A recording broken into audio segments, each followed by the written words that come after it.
The Littlest Pumpkin by R. A. Herman. Illustrated by Betina Ogden.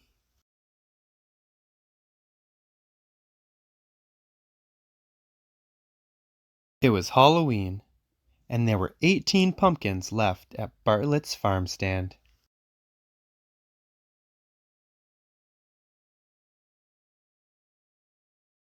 The pumpkins looked their very best, because they all wanted to be taken home and made into jolly jack-o'-lanterns. The littlest pumpkin had the biggest dreams of all. She saw herself shining in the dark, with ghosts, monsters, witches, and fairies gathered around her singing a Halloween song. And today was the day when all her dreams were going to come true.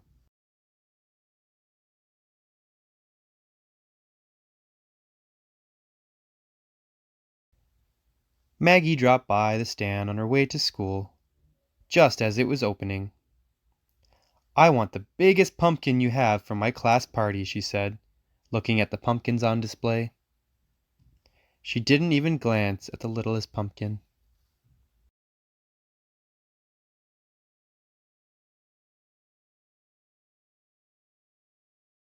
The pumpkin Maggie chose was so big, Mr. Bartlett had to help her put it in her mother's car.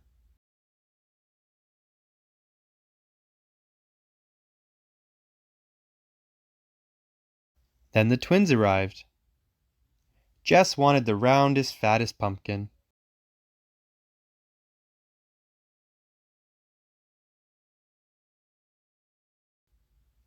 Jen wanted the tallest, skinniest pumpkin.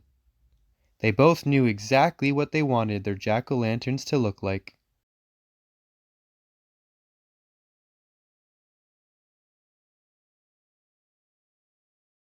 Later that morning, Mrs. Garland's class came to the farm stand to buy apples and pumpkins for their Halloween party. The littlest pumpkin was very excited when she saw all the children. "Now certainly I will be chosen by someone and made into a jack-o'-lantern," she thought.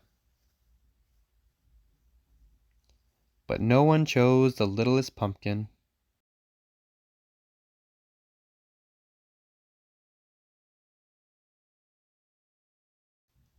All day long, people came to the farm stand to buy pumpkins.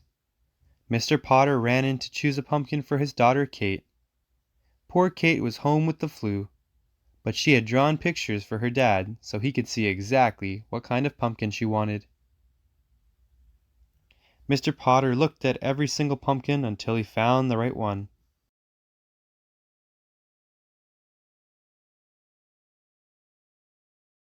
The sun began to set, and only 4 pumpkins were left at the farm stand. One pumpkin had a bruise on its back. One pumpkin was lumpy and bumpy.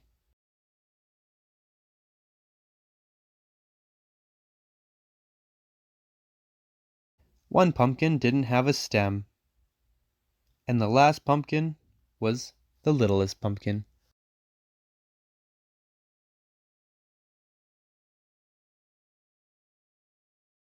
The littlest pumpkin still had big dreams. She would be a beautiful jack-o'-lantern at a Halloween party. She would shine in the dark, with ghosts, monsters, witches, and fairies gathered around her singing a Halloween song.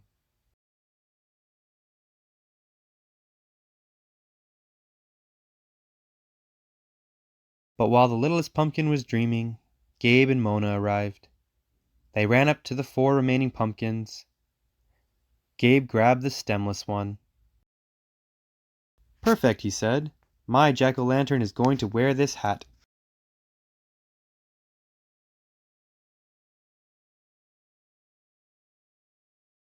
Mona picked up the littlest pumpkin. "Oh, how cute," she said. The littlest pumpkin was so happy. All her dreams are going to come true.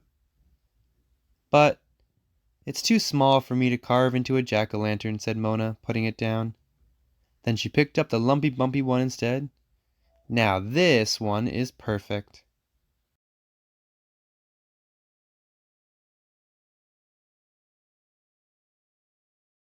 Soon it was dark, and the stars began to sparkle in the sky. Mr. Bartlett was cleaning up. "Oh, please don't close yet," thought the littlest pumpkin. "I must be a jack-o'-lantern for Halloween."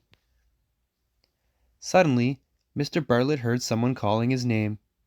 "Mr. Bartlett! Mr. Bartlett!" It was Sam. "Please wait," said Sam. "I need a pumpkin for my party tonight."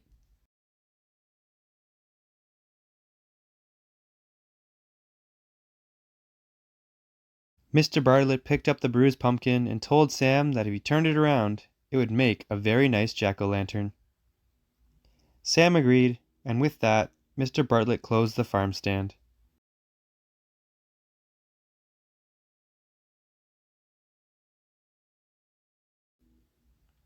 So there in the dark, on Halloween night, sat the littlest pumpkin.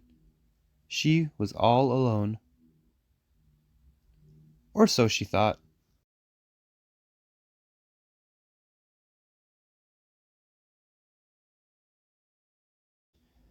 For just when the littlest pumpkin was sure she was going to be spending Halloween night all alone in the empty farm stand, mice started scurrying all around her.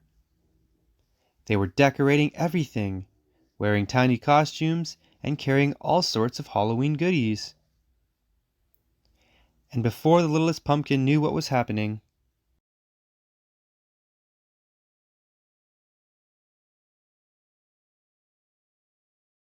she found herself in the middle of a Halloween party.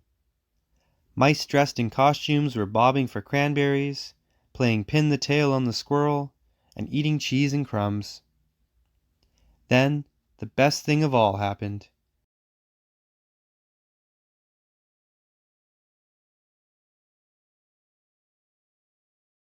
The littlest pumpkin was turned into a jack-o'-lantern. She was shining in the dark, with ghosts, monsters, witches, and fairies gathered around her singing a Halloween song.